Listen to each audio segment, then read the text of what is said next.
अस्सलाम वालेकुम दोस्तों, तुसी वेख रहे हो प्यारा देश पंजाब टीवी ते मैं तुहाडा मेज़बान कैमरामैन समीउल्लाह खान। दोस्तों सब तो पहले अपने चैनल को सब्सक्राइब करो, बैल आइकन दे बटन करो प्रेस ताकि साड़ी लेटेस्ट वीडियो के नोटिफिकेशन तुहाडे दोस्तां भरावां तक पहुंचे। दोस्तों यह बच्चा जनाब जी 2-3 दिन हो गए एक दोस्त नूं व्हाट्सएप कीता सीगा, दोस्त दे पसंद आ गया, उन्होंने मुनासिब जिहा करके लैता, दोस्त खुद आए ने लैण।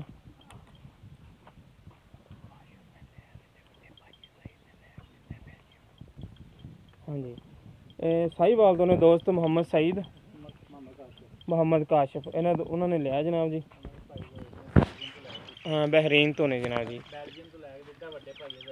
बेल्जियम तो ज़हीर ने लैके दिता।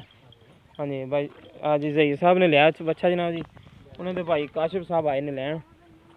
आप मजीद गल्लां बातां करांगे भाई काशिफ होना ना जी, उन्होंने मुनासिब है, कोई रेट दे विच वाधा घाटा तां नहीं, जो चीज़ दिखाई उही चीज़ ही है। चाचा दोवें रल जाओ दोवें। अस्सलाम वालेकुम जी भाईया ने की हाल चाल है, की ना अपना भाई काशिफ तो ना चाचा नौशेर तुसी बच्चा दिता भाई काशिफ नूं? हाँ जी दे छड्या। ते भाई काशिफ तुसी सुनाओ, रस्ते दे विच कोई प्रॉब्लम तो नहीं बनी? किसी किस्म की कोई टेंशन?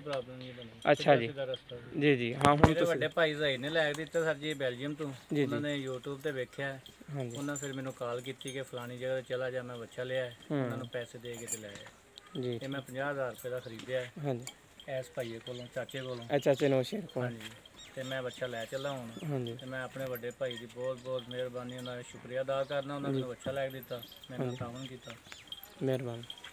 अच्छा जी बच्चा मुनासिब कोई रेट दे विच फर्क तां नहीं, जिद्दां तुहानूं दस्सिया उसे तरह होया? उसे तरह होया जी। ठीक हो गया, मेहरबानी। क्यों चाचा जी ठीक है जी, कोई गलबात कोई गिला शिकवा साडे नाल कोई नहीं हैगा? जो कोई है तो दस दिओ। नहीं नहीं कोई ना, सिर्फ मेरा 500 रुपया नहीं। चलो तेरा 500 भी तेन दे देवांगे। होर दसो फिर खुश जे तुसी?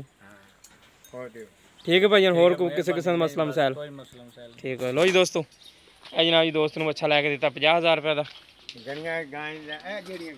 दोस्तों ने रेड़े दे विच भी पा के तसल्ली करके चेक कराया जनाब जी, गेयर दा हाली है, रेड़े दा हाली है।